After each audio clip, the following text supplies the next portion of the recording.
Hello, hello. Hi, Rach. Hello there.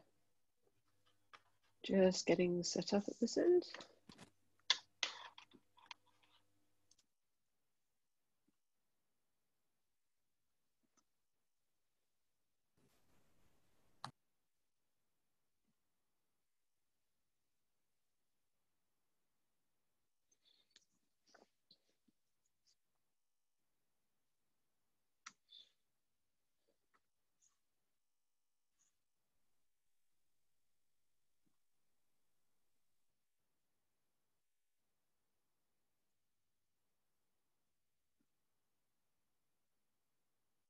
The new waiting room system that Zoom has introduced means that whenever I start a meeting, I have to be really conscientious about letting everybody in because I have to click admit every time.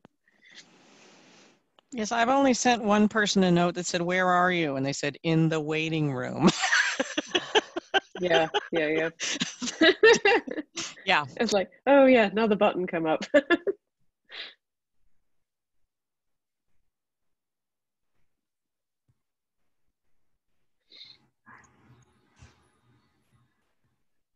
I'm just going to give it a few more minutes before we get started to let everybody join here. People are still coming in.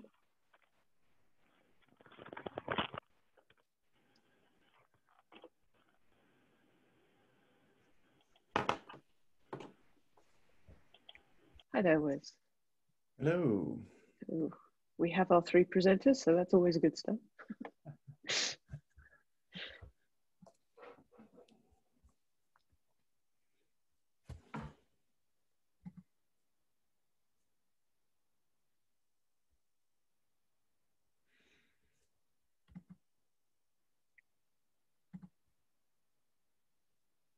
So I had a request from a couple of people to record this session. I hope that's okay with everybody. One or two people weren't able to make it in person and emailed me to say if there was going to be recording afterwards. So it seems a sensible way to make it more available.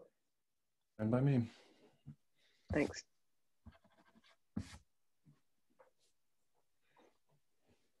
And we can have my crappy code recorded for posterity. I'm looking forward to seeing your code. It'll be good. It'll be good. Oh, I'm just joking. I think it's fine. The fact that I've been able to use it for actual science stuff is a good sign. Fantastic. Yep, science results are welcome. And we've got some, I know we've got some in some of the demos to show, but it will be good to see that coming from lots of different Toms. Mm-hmm.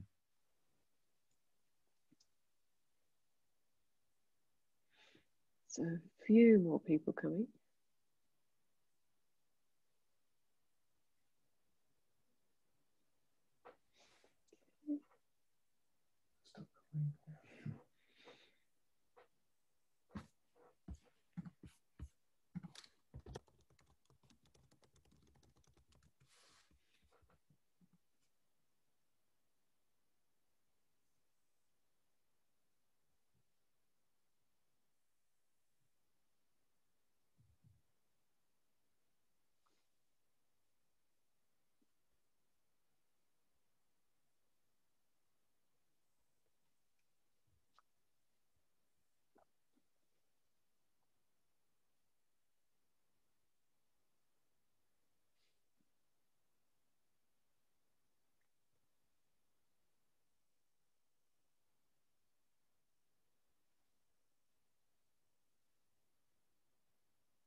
Okay, I think we seem to have a quorum, so we'll get started. So thanks everybody for joining us. It's great to see everybody.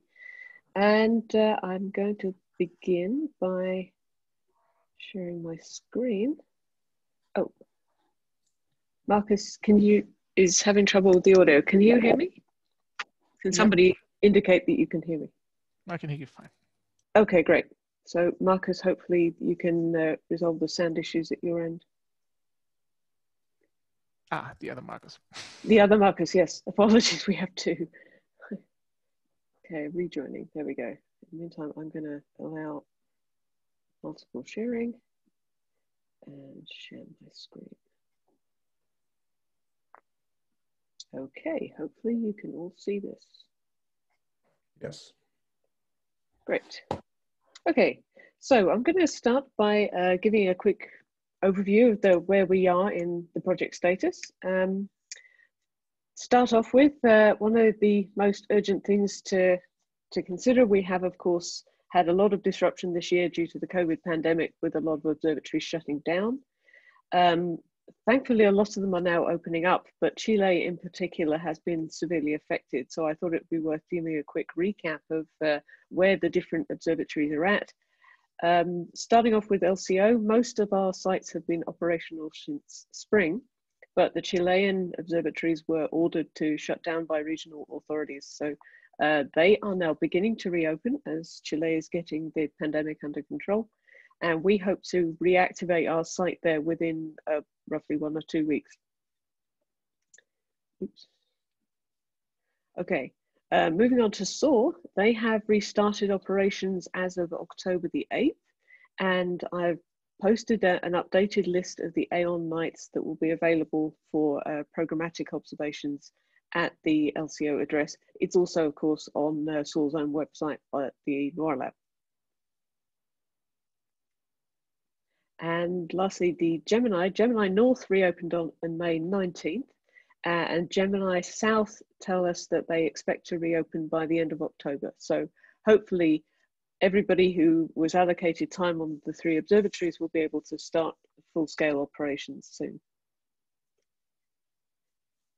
And on that note, you should have heard from me already, but just in case for some reason someone hadn't heard or noticed on Slack or email, we arranged for extensions of the awards of telescope time and the grants that have been made through the TOM Developers Program. You can now use those through to the end of the 2021A semester. And those people who were awarded grant funding should have been contacted directly by LSSTC. Please contact me if you haven't heard from them directly, and we'll make sure that that happens. Okay, moving on to some new features. Oh, one more person coming, hello. Moving on to some of the new features that we've been working on in the meantime, I will hand over to David. Yes, thank you, Rachel. So the first major feature that we added is something that's kind of been in the back of our heads for quite a long time. And it is the addition of RESTful framework support to this application. So previously, if you wanted programmatic access to your TOM built with the TOM Toolkit, you had to go through the Django views. It's a little bit clunky. It's not always intuitive. It definitely requires a little bit of domain knowledge. Since we've added this Django REST framework support, we've added a couple endpoints to make things programmatic or accessible via RESTful API calls. So using the Python requests library or whatever is the equivalence in your language. We've done so for targets and then the creation and the access of data products. We're looking to expand this in the future. It's going to be super helpful for integration with other applications. I know, for example, that Rachel's team is using, as she says, as that example, she has a data pipeline that automatically uploads those data products to her TOM.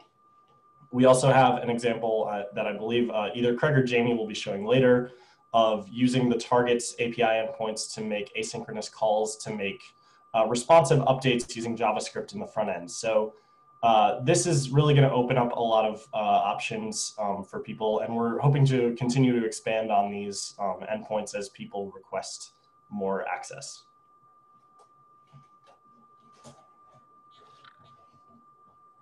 Okay. Move on.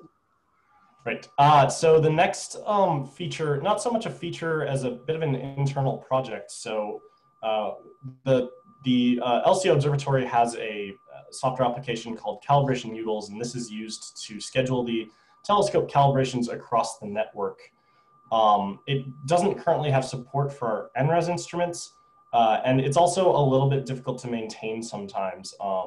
It requires going into the code and making changes, and given how many hands have been in that code over the years, it can be a little bit clunky and difficult to find your way. So internally, we are writing a TOM Toolkit based TOM called the Calibration TOM.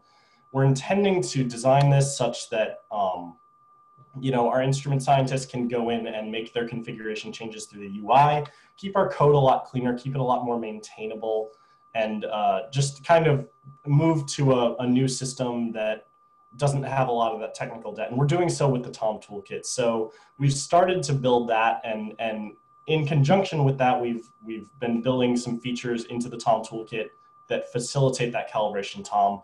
One has been the expansion of our cadencing system.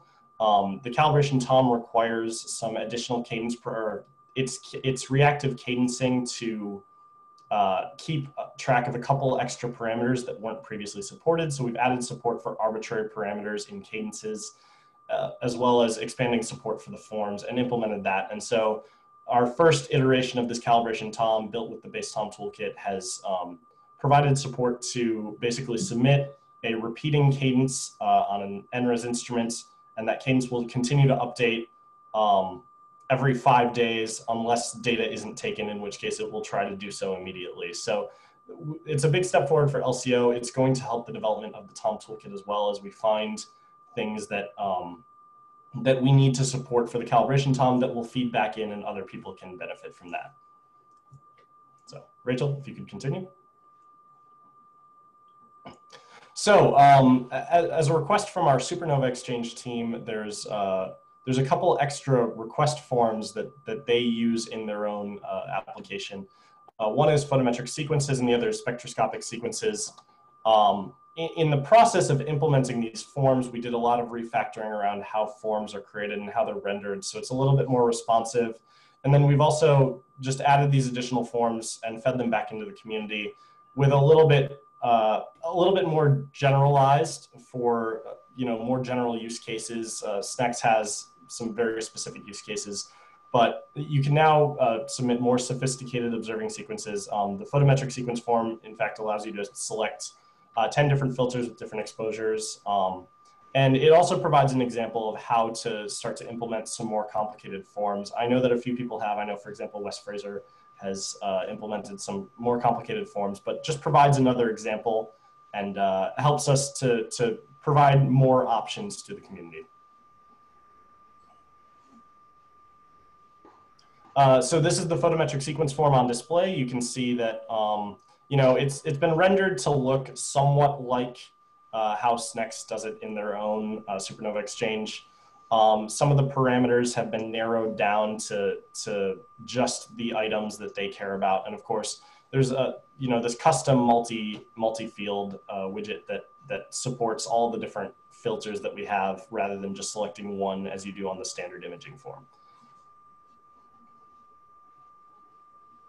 And the spectroscopic sequence form, it has a built-in cadence that supports what SNEX does. They also do some sort of a dynamic cadence where if you don't get the observation, if the observation fails, rather, the data isn't taken, then it immediately resubmits it. And then just a couple of more specific parameters for them, as well as the ability to submit to a particular site. So you can choose any, or I believe the options are CPT or ELT, which are our South Africa and El Paso sites. And yes, as I touched on before, there's arbitrary parameters for cadenced observations now. So if you do choose to write your own reactive cadence, and I'm not sure that anyone has taken advantage of that yet, it's a little bit of a more advanced feature. Anything that you need to keep track of for your cadences can be stored in our new dynamic cadence model, and then your cadence logic can be modified based on what comes out of those parameters.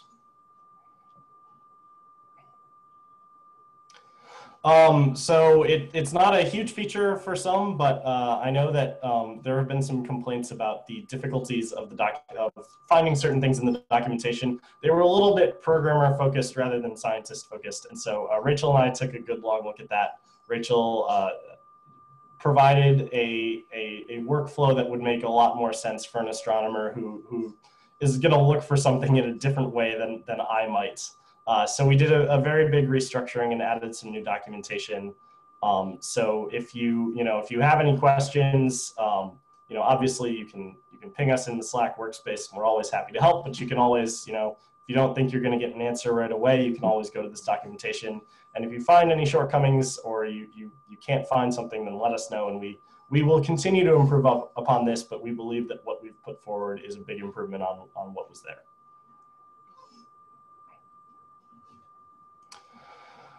And so this is a little bit more of an experimental item that we've been working on. I'm not sure how many of you are familiar with Plotly Dash. It's been gaining steam in the last year or two in the science community. It basically provides a wrapper around a particular JavaScript framework, React.js, to provide more responsive applications.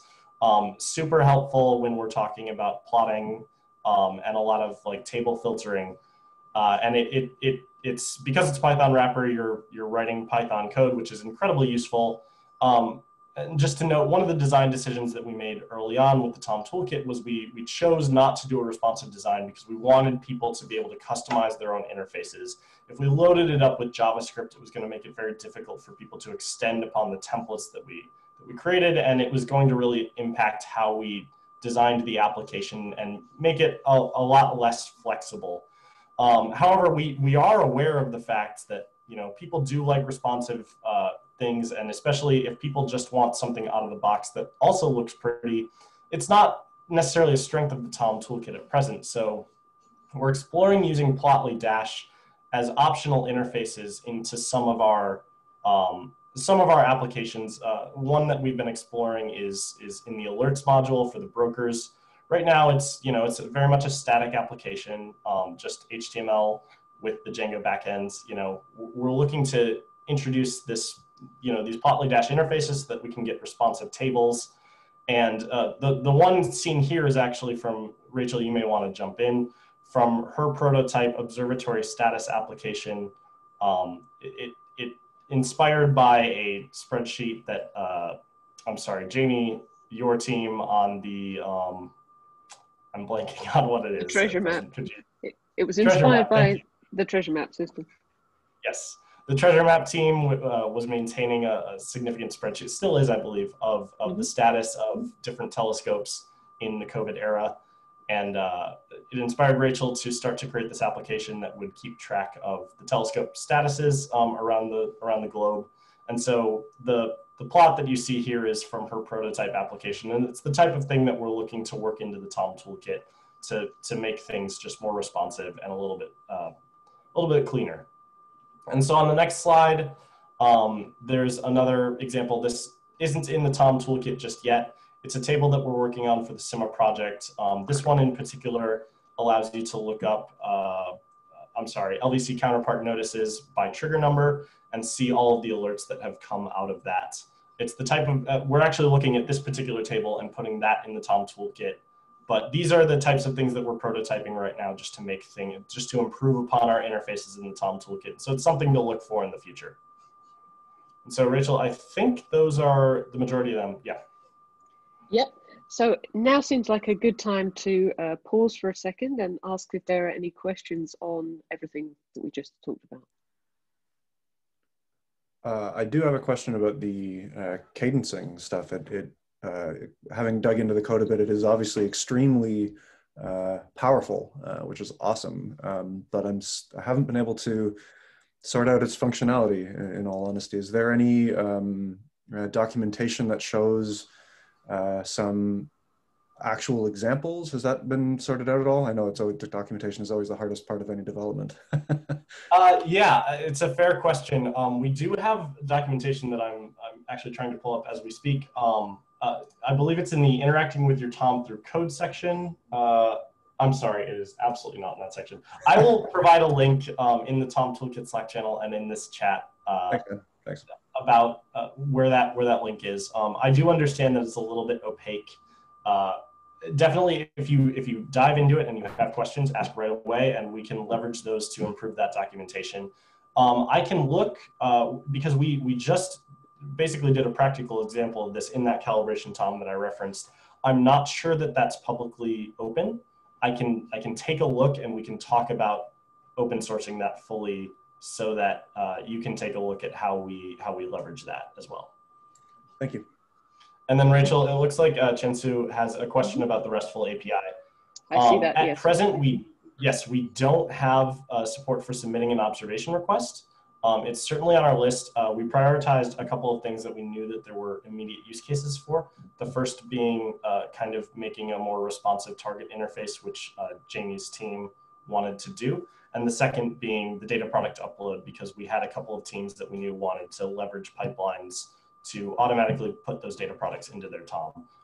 We are actually doing a bit of a triage meeting, I believe tomorrow, Rachel, because we have an upcoming sprint, and we can put the observation endpoints into that queue. Yeah, that'll be great. Thanks. I should add also that there, apart from using the RESTful API to submit observations, one of our demos will actually touch on programmatically submitting observations, but not using the RESTful API to do it. So there's another way in which observers might want to use this. Yeah, right. I think we can already submit that using Jupyter Notebook, right? But the RESTful API is more interactive using the website. So that's why I'm asking as well. Yeah. Yeah, absolutely. Thanks. Okay, any other questions at this point? If not, we'll jump straight into the first of our demos, which is going to be Craig Pellegrino and Jamie Burke as well, I think is online, is going to produce the Synex 2 system. Yeah, so I can start. Let me share my screen here.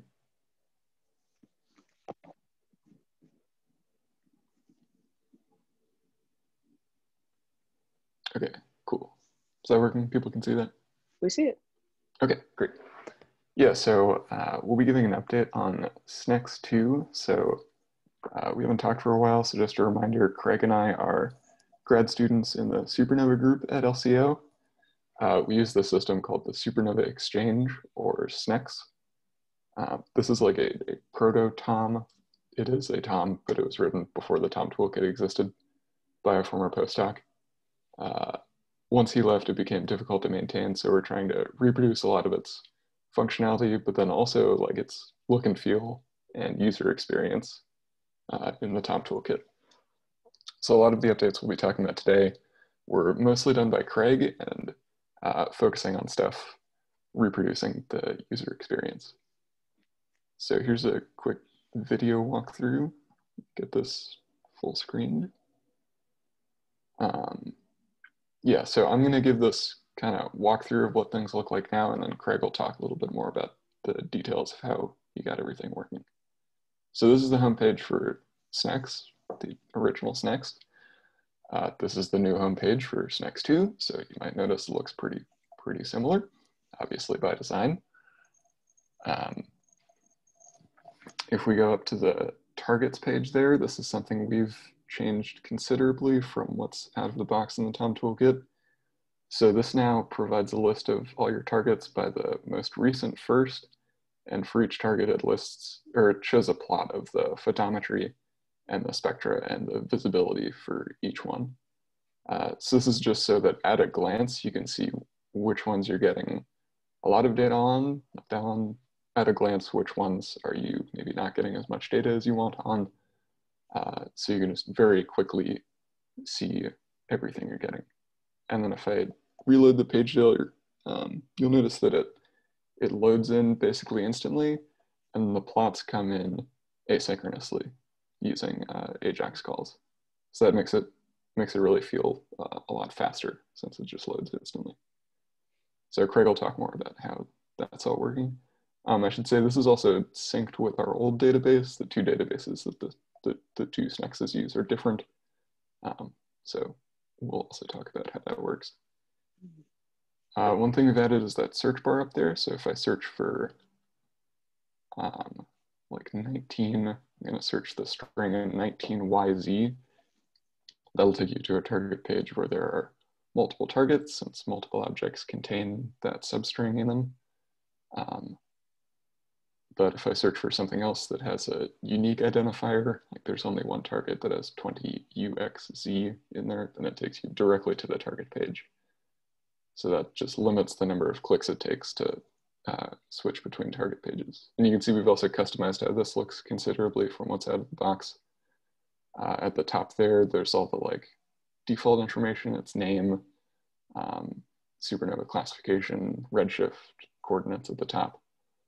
And some of these values can be edited in place instead of having to go to a separate page. So if I want to update the classification from a type 1A supernova to something else, we have a bunch of types predefined. You can see that just gets updated in place. And then if I reload the page, that change will stick around. So that's done using a call to the Django REST API. Again, Craig will talk more about how that works. So I'll just change that back. So no, that's nothing up. Redshift can also be edited in place. And you can also add names in place. And we've also introduced these science tags, which can again be changed in place.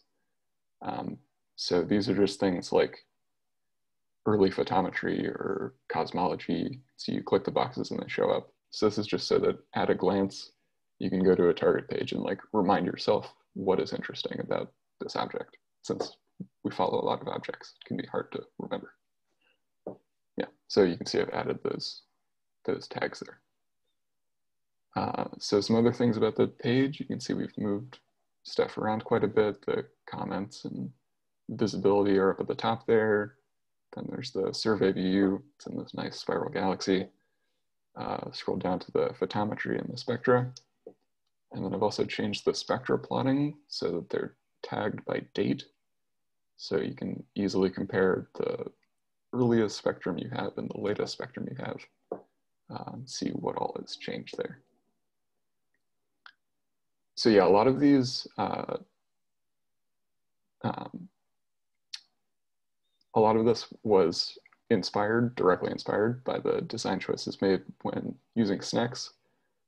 So this is just to show that like TOMs really are very customizable. You can make them do whatever you want, basically. And it's all open source. So hold on, let me try to exit out of this video because I can't.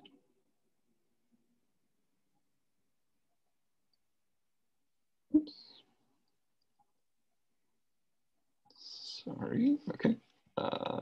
Yeah, so, and the plus side is that this is all open source, so you can just go to our GitHub, which I'll post a link later, if you like any of this functionality.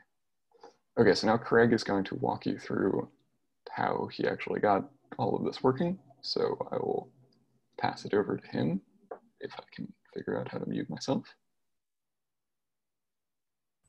Awesome, thanks, Jamie. Yeah, so I'll go over briefly a few of the like the code of the functionality that we have in SNEX 2 now. So the first thing I'll talk about is some of these AJAX calls to load plots asynchronously. So you saw that we have this for the target list right now. So that target list page will load pretty much instantaneously. And then plots like light curve, spectra, and air mass plots will load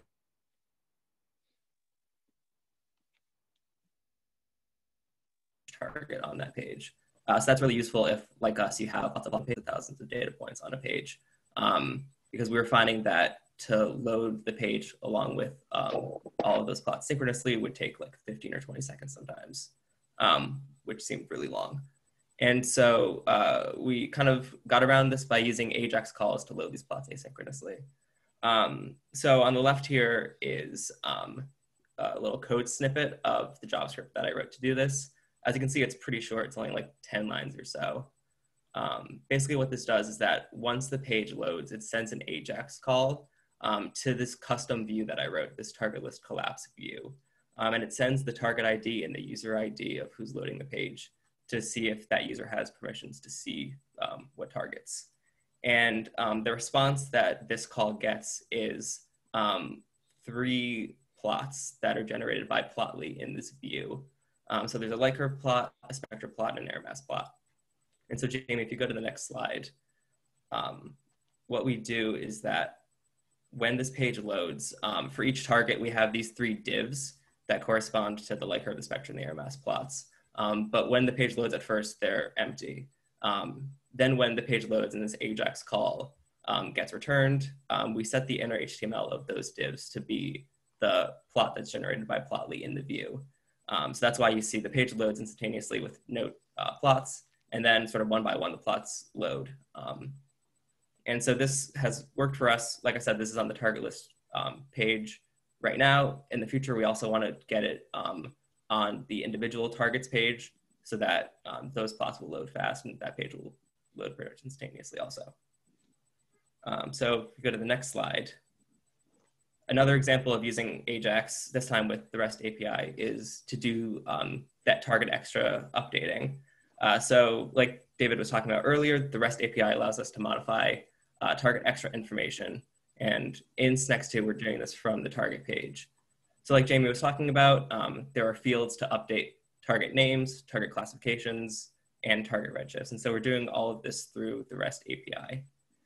So if you go to the next slide, here's another code snippet I wrote. This one's a little bit longer, but it's only 20 or 30 lines of JavaScript.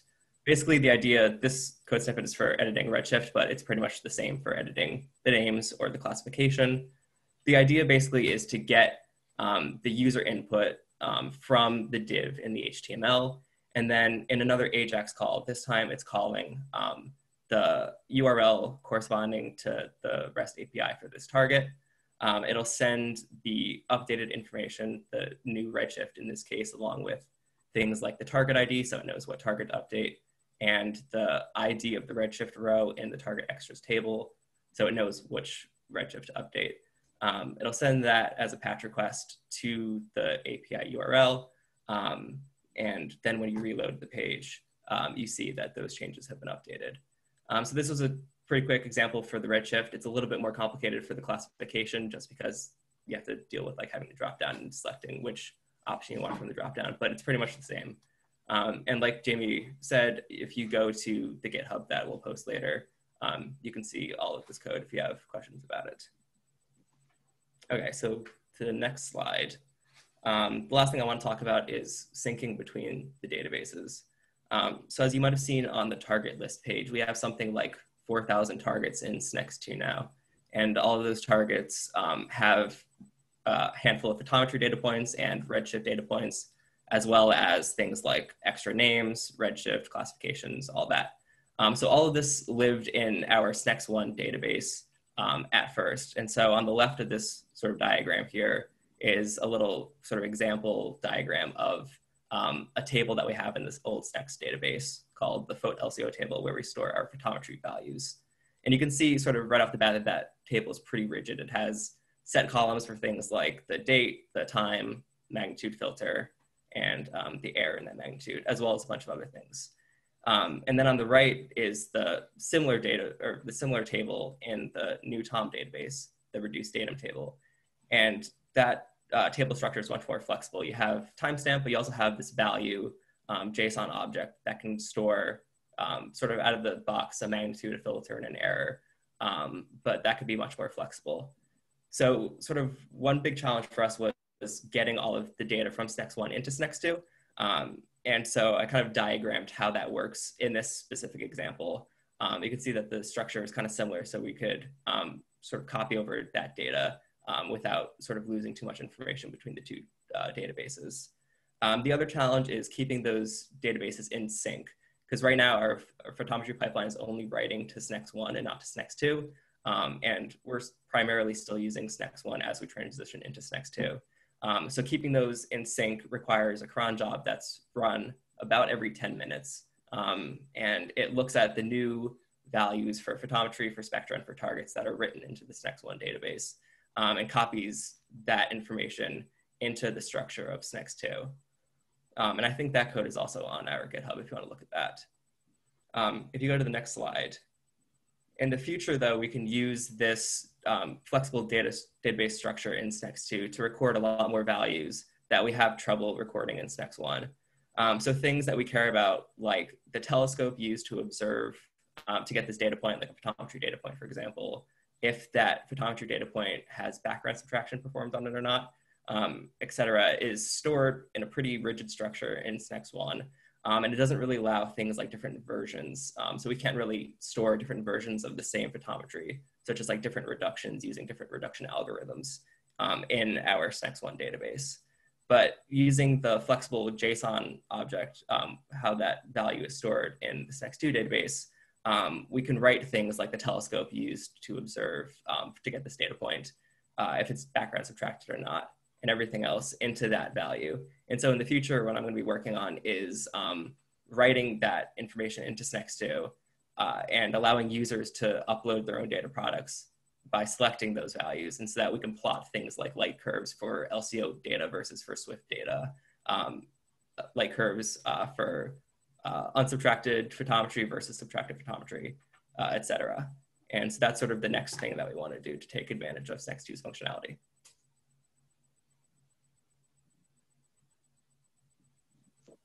Yeah, so just a quick recap, since this was requested. If you look at the lines of code compared from the old SNEX to SNEX 2.0, depending on who you ask, old SNEX either has 218 or 2018 files, and either 70,000 or almost 1 million lines of code. SNEX 1 has under 100 files and less than 6,000 lines of code. So even taking the more optimistic number for old SNEX, it's more than an order of magnitude smaller. So and because there's all this documentation, it's much easier for grad students to, step in if there's something they want to add to the project.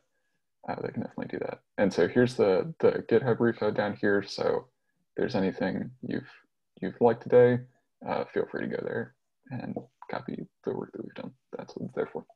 So thanks, and we'll take any questions. Thanks very much, Jamie and Craig. That was fantastic. Any questions?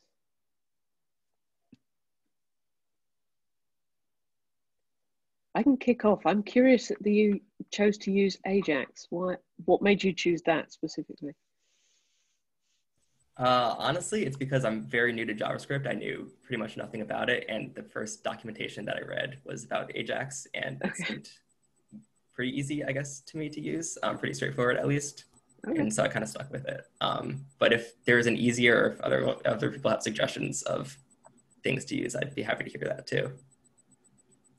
That's really interesting. I haven't played around much with JavaScript, but I've seen some very, very impressive results. So it's something that I've been interested to try. Did you find it easy as a new JavaScript coder? Was it easier to pick up? Yeah, I think so. I'm sure I haven't explored a fraction of its functionality. But yeah, to me, doing what I needed it to do was pretty straightforward. Yeah, so if you have any questions or anything, I'd be happy to help as well. Cool. Thank you for making your code repo public. I'm sure that's going to be a great help to a lot of people. Mm-hmm.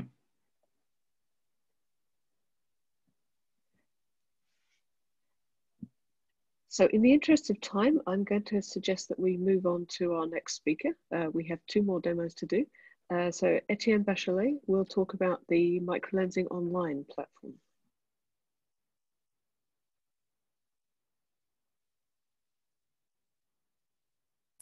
Hello, Rach. Hello, everyone. So I should...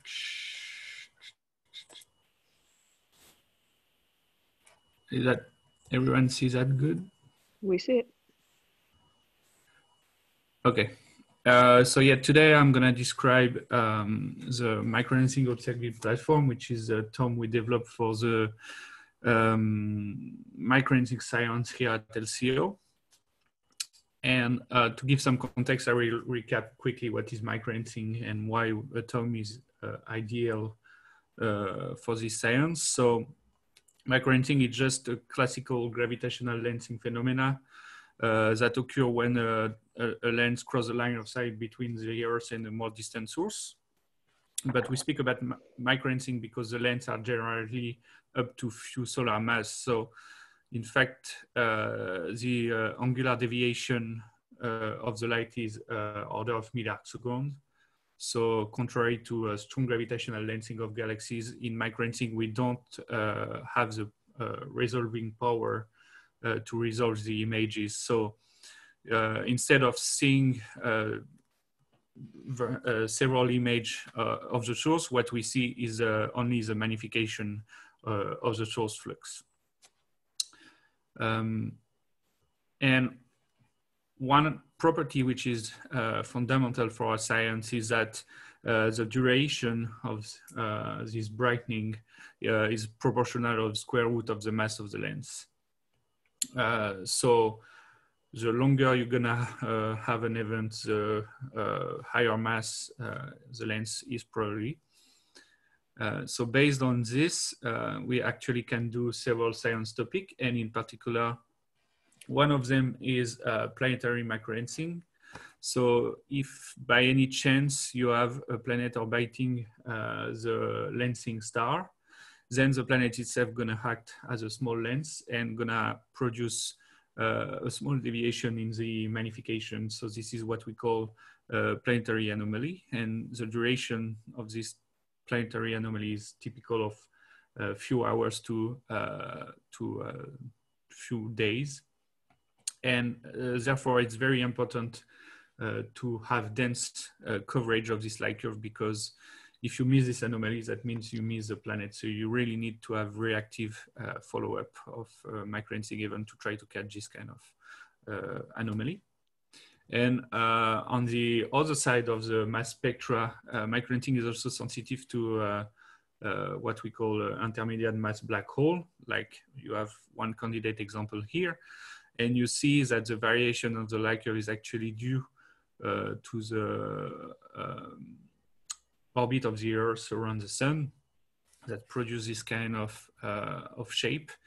And in fact, because black hole mass lengths are quite massive, the event's duration is enormous. Here, I think it's order of 1,000 days. And so this is another science topic of interest in microlensing. Recently, a new generation of whole sky survey has been developed, and it allows the detection of microlensing event in the entire Milky Way. But the problem is often this survey have a very small cadence in comparison to what I described before, that we need very dense sampling of the light curve. So this is why we run now the Omega Key project. So we want to follow this event in the entire sky by using the LCO network as well as some of the EON facilities such as SOAR or Gemini. And to perform our goal, the best way was to develop the TOM system for our purpose. And we decide at the beginning to develop a TOM, but on cloud-based. So here it's AWS, so this is a cloud service of Amazon. So I'm gonna speak about this aspect a bit today. And therefore, all of our project is actually running on Amazon cloud, so it's very robust. So if we take the two, we took the TOM Toolkit and the Amazon cloud server to obtain this MOP service. So the first step we have to do is to collect all events we can from various surveys. So currently we harvest from ZTF, Gaia, Ogle, MOA, and also some from Assassin. And in the future, of course, LSST is of great interest to us. So we're gonna harvest events from LSST brokers such as Antares, Fink, LRC.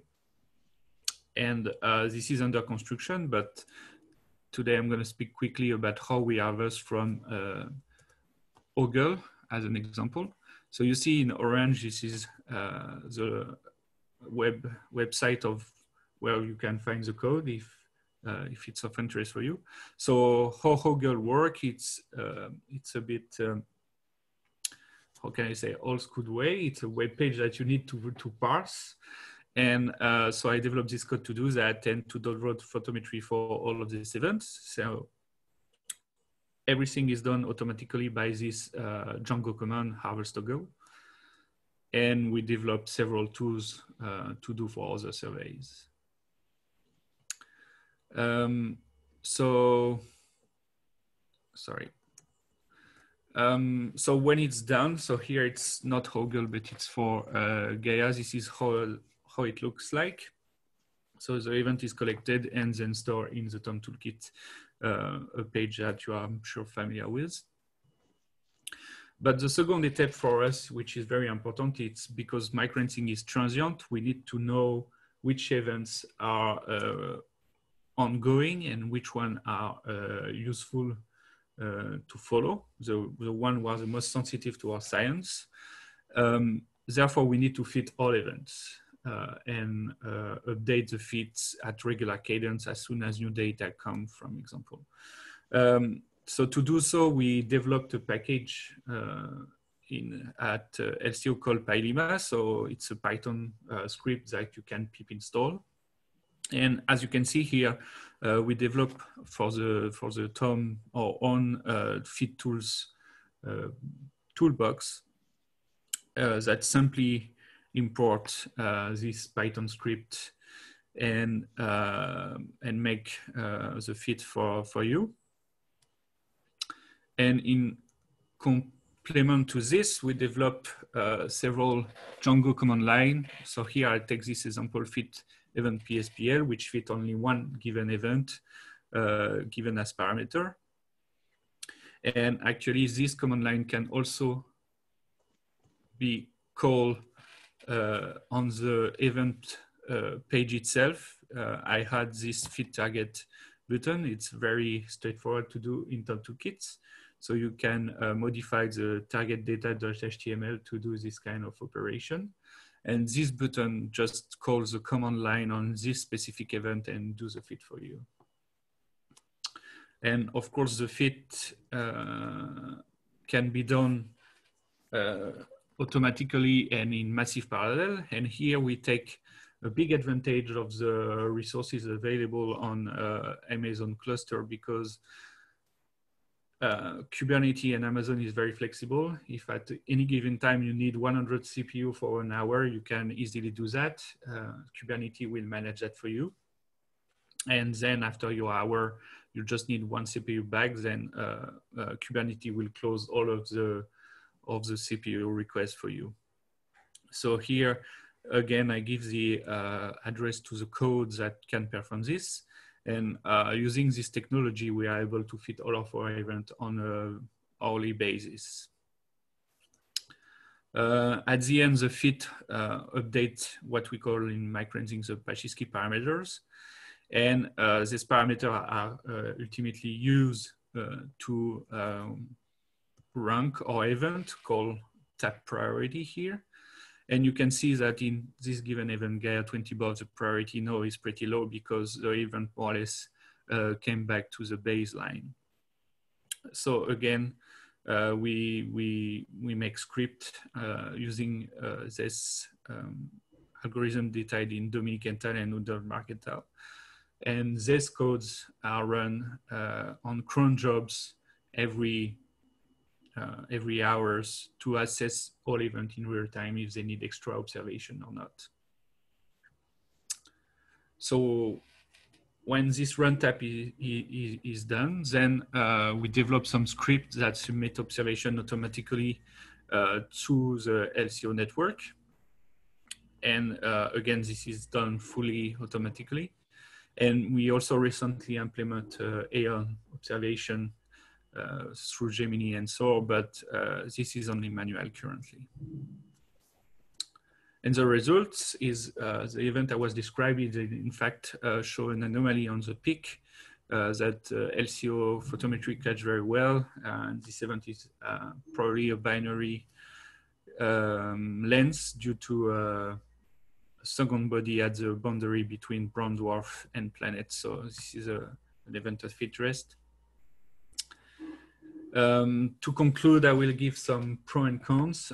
So the TOM Toolkit was very easy to use and very flexible to modify, especially because it's very Python friendly. I have to say that Kubernetes AWS is very powerful when it's set up, because then you don't need to take care of about your machine crashing or things like this. Everything is done automatically. but it's not easy to implement, and I highly recommend you need to have some software engineer to help you on this. If you have very few knowledge about deployment with Kubernetes, it's very hard to do by yourself. I prefer to be careful with it. And yeah, sometimes the update version of Tom can break things, but that's for the good because they always had new functionality. So, and I will finish by thanks Lindy, David, Ira, and of course Rach for the help to developing this project.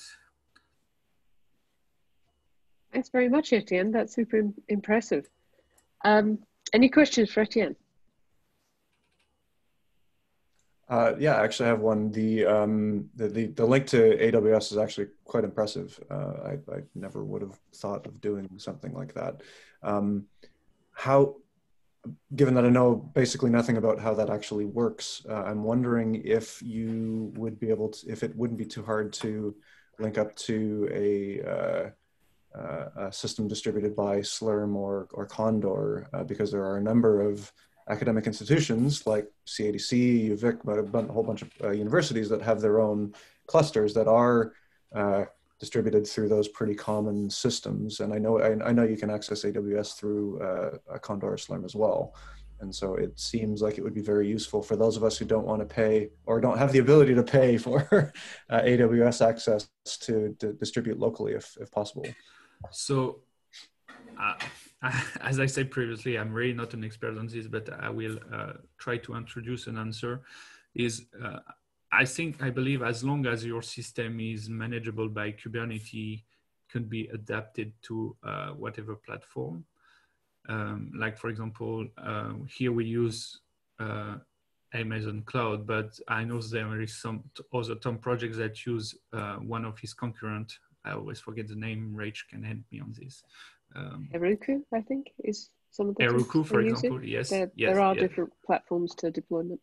So I know it's not exactly the same, but it's not very different. So for example, if I would need to move from Amazon to Heroku, for example, I'm pretty sure it will be minor change, while not that free. But David maybe can comment on that. Yeah, I mean, without actually looking at the platform requirements, it's hard to say, but I can't imagine that there would be any restrictions on deploying an application to ours, you know. And depending on the size of everything you need, AWS does have a free tier as well. And so sometimes that may cover your use case. It may not, but it's a good place to start. But it's interesting that you raised that CADC, for example, or a large group of people might have access to a specific platform, because that's something that we can consider maybe finding a way to support, and then it would then be much more accessible to a lot more people. Yeah, because there's of order 20,000 cores spread across Canada accessible through the CanFAR network, and some of it is Kubernetes accessible, so that's interesting that was said, and it just got me really intrigued, because the hardest part to using that system, of course, is the bloody interface that people try to use, and so having a nice wrapper in front of it, like a Tom's interface, would be really, really useful. So. Nice, interesting idea. I see Lindy has his hand up. Lindy. Yeah, the comment that that I would make is that a prerequisite to all of those deployments is having your Tom Dockerized. And so that's kind of the first step, depending on how you're doing that. That's the gateway to all those different types. Good point, Lindy, thanks. Thanks. Now, in the interest of time, we are actually running a little bit late, so I'd like to move on to our the demo by Wes Fraser, who works in solar system. Yeah, something completely different. Often my targets are your vermin of the sky or whatever. Just gonna, I love that joke. It's entertaining, because then I can say, of course, oh, I'm wondering if I'm going to be able to do this. I might have to leave because of permissions. Permissions? You should have so permissions. I just had a computer crash yesterday. The one that's running in the background over here is the battery is inflating. And so I do actually have to leave to give Zoom permission to be able to share my screen. So I'll be back in a sec. Sorry. Okay. That's an interesting state of affairs. I haven't seen that condition before. Always the perils of a live demo. Let me look to see if he's rejoining.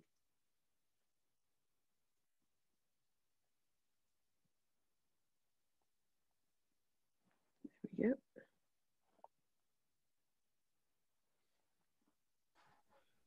I'm back. Hopefully this works. Okay. Yeah, there we are. Okay, great. So I can share, just share the whole thing here and then get rid of the feedback loop.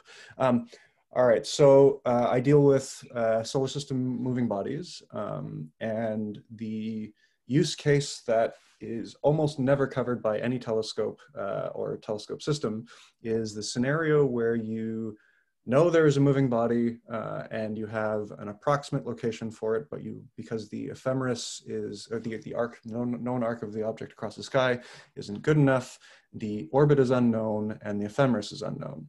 And so in that circumstance, it becomes very difficult to observe because most telescope systems rely on the Minor Planet Center and or JPL or something like that service to say, where is the object at any given time?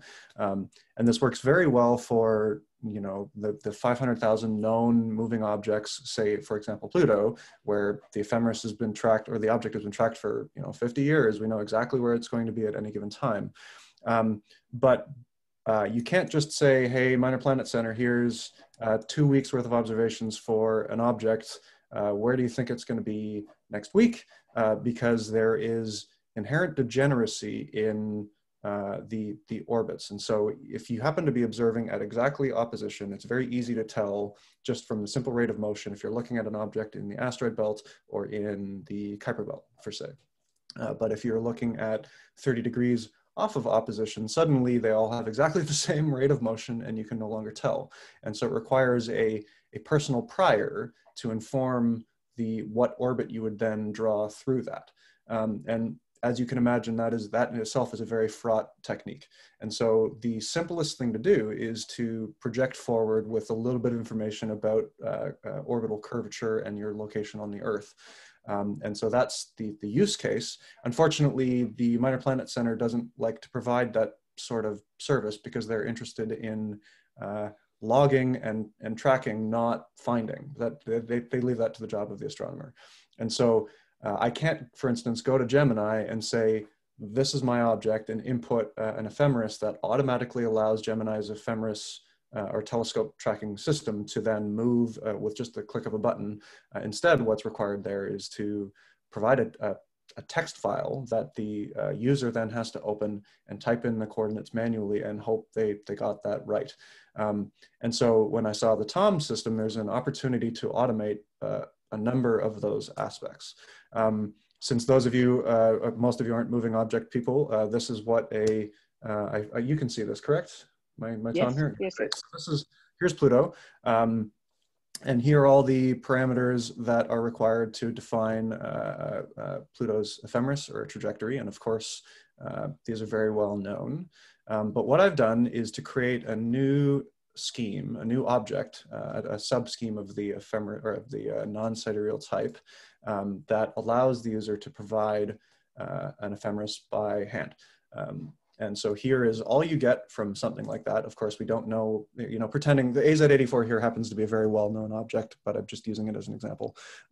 We would, in this case, not really know its orbital elements or anything like that. And so all we would have is a list of RA index and time. And so what I've done is to create a scheme that tracks the ephemeris, because of course it's different for every telescope on the Earth.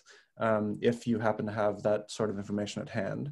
And it gets stored in a JSON file that looks like this, and it's long and extensive.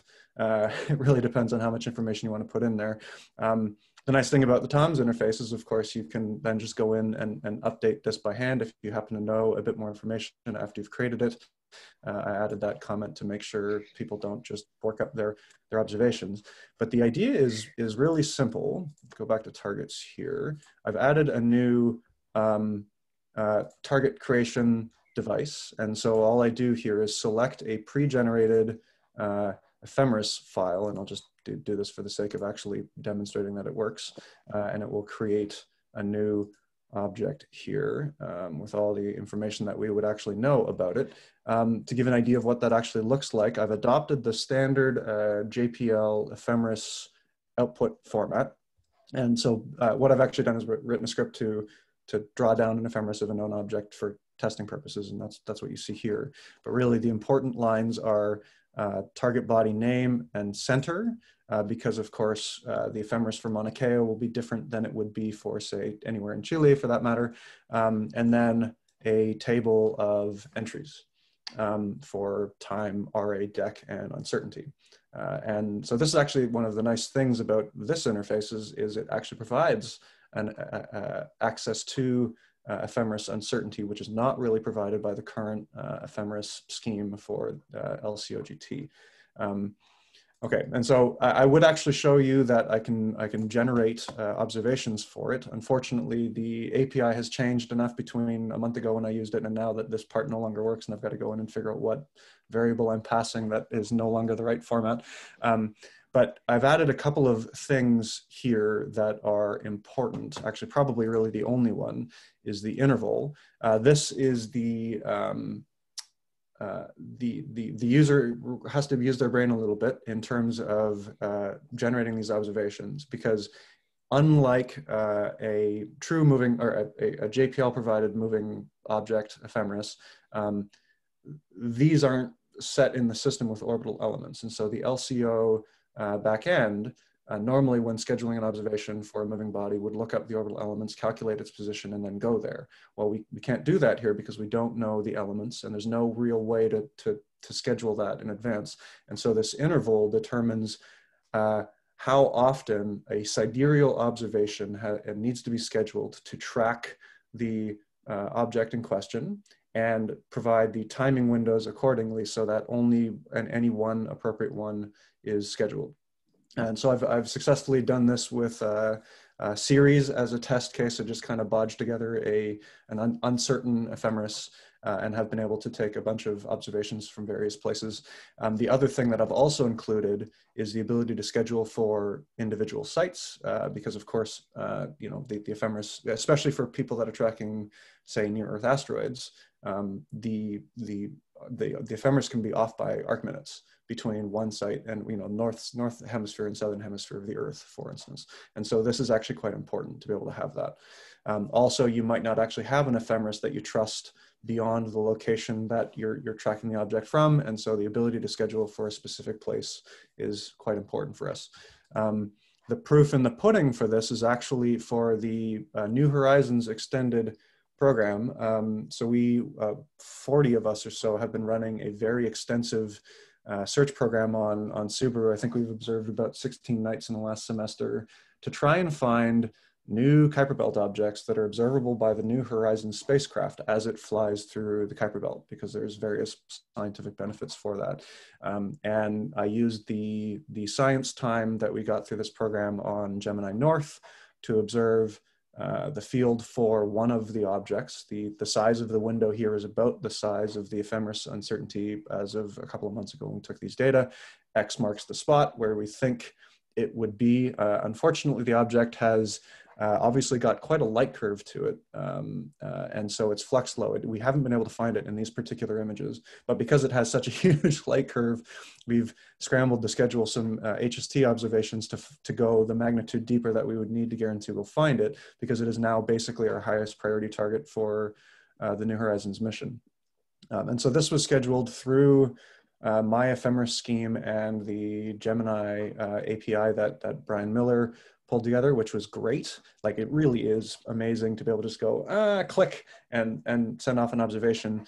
The caveat being that because of the limitations of the Gemini API, I had to go into the Gemini OT to specify the number of exposures taken, because this is actually a stack of about 2,300 second exposures to get to the depths that we're looking for.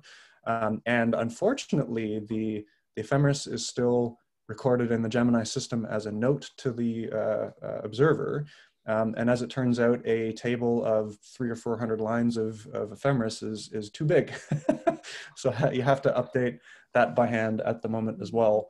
But that is still much, much, much easier than going in and generating an OT observation from scratch. It's, it takes 20 seconds instead of 5 or 10 minutes, and it's much less prone to error because we're using pre-generated, JSON tables to do all of the work for us.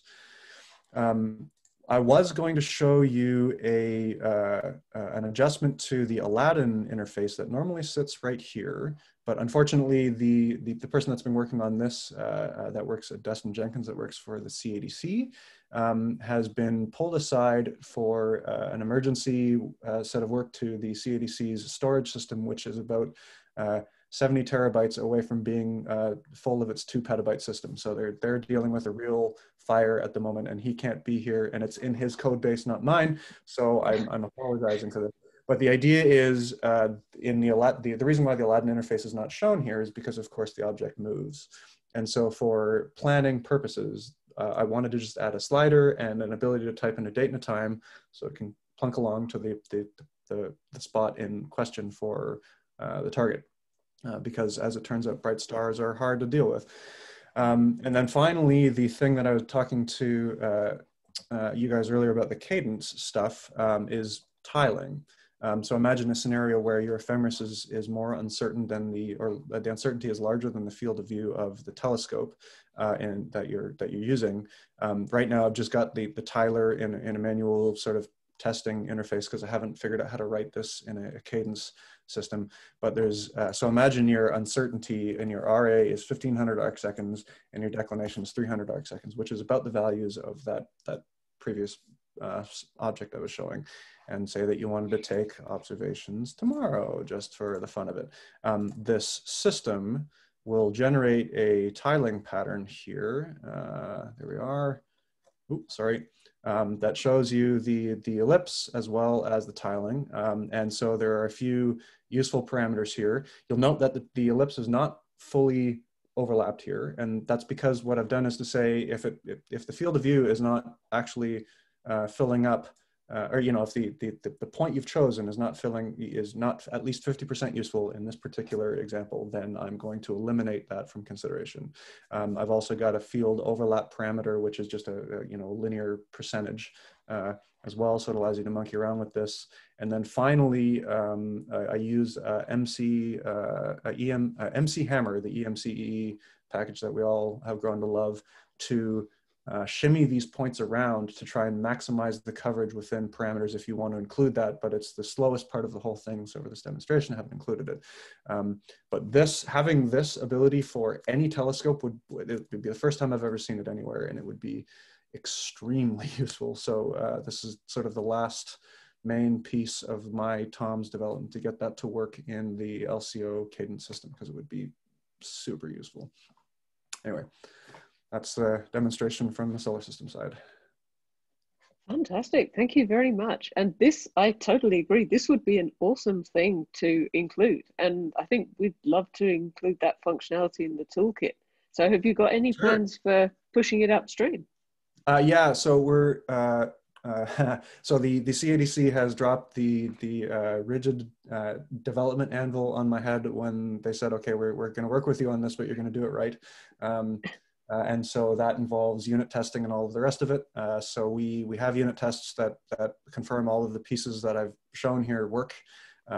Once the cadence thing has been figured out, we'll be writing some unit tests for that. And that might actually include some unit tests for the cadence system itself, depending on what has been pulled together and not on your end. And then once all that's done, then we'll push it forward. So we're still a little, I think the slowest part, of course, is figuring out how to get the cadence stuff to work so that all of these pointings are considered, a single observation sequence. I haven't figured that part out yet. That's tremendous. I have one other question. Do you actually intend to push information back upstream to the MPC? Is that a part of your workflow? So that is definitely one of the stretch goals. One of the things that I thought about in Pasadena when we last talked about this stuff was it would be very useful to, in the data interface, the observations interface, to be able to you know, click on a source that you can see, and then have sextractor quickly run out and get the position of that source, and then you could generate an MPC entry and submit it off. That actually would be relatively simple to do. I just haven't gotten around to it yet. Right. Yeah. I can imagine some other solar system users would be interested in that functionality as well. Yeah, So, yeah, that's a very good idea. cool. I should stop hogging the question time. Does anyone else have any questions they want to raise for any of the speakers? And thanks once again, Wes. Sure, thanks.